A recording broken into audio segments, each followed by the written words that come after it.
Okay, this is by far my favorite smoothie recipe in the whole world. It is the healthy and delicious Nutritarian chocolate peanut butter smoothie. 9 times out of 10 when I make a smoothie, it's this one. It's so easy and also gets in that berry G-bomb for you as well. So you can start by adding dates, but these are totally optional. I've been having them lately, but if you have issues with sugar, cravings, or diabetes or anything, totally leave these out. I love the smoothie without dates too, so just make sure you add enough cherries to kind of counteract and bananas to get that sweetness. If your dates aren't softened, my favorite way to soften them is throw them in the microwave in a tablespoon of water for 20 seconds. But if you don't use microwaves, that's no problem. Just soak them ahead of time in hot water for 20 minutes or so. This is especially important if you don't have a high-speed blender like I show here. So to the blender, you add your softened dates, your romaine lettuce, or whatever kind of green you have. Then you add in some type of cruciferous vegetable. Today I'm using kale. And then I always blend at this point because I put so much in the blender that I can't fit anything else. So add your non-dairy milk, blend it down, and get that ready to go. Then you can just make more space. Oh, This is the almond milk. oh my milk. Yeah. Then add your frozen berries, your frozen cherries, and the frozen banana. Then I blend at this point as well. Then you can add some water to get it moving to whatever consistency you like. Add your ground flaxseed, your choice of nuts. Here I'm showing raw unsalted walnuts, but I think it's really, really good with peanut butter.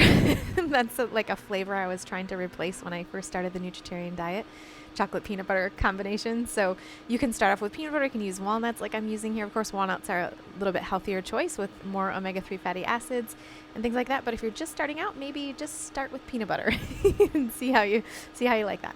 So you can either stop here or you can add in a tablespoon or 2 of raw cacao powder to give that chocolate flavor, or as I'm showing here, toasted carob powder, which is a great substitute that's caffeine free. I love carob powder at this point, but it took a little getting used to. So blend it all up and you're good to go. I usually make this size 2 smoothies-ish, 20-30 ounces each, and then I'll just put one in the fridge to have for the next day.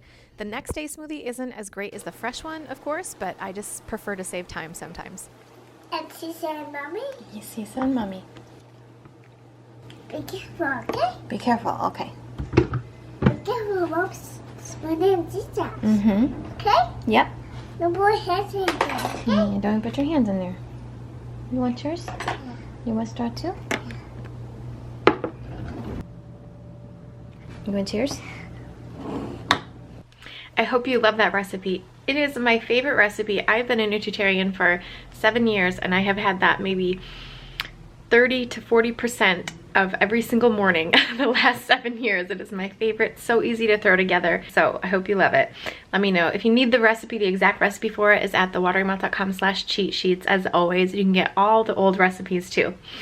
Now, I have something to request of you. We are putting together 21-day challenges and we would love to have some new recipe ideas. So not recipes from old challenges that you like, but new recipes ideas. If you have any favorite recipes that you love, please fill out this survey. I'm gonna link it down below in the description. Please fill out the survey. Send us some of your favorite recipes and we'll be sure to include those in the next challenge. Thank you so much for that. And yeah, so that's it. Thank you so much for watching and I'll see you in the next video.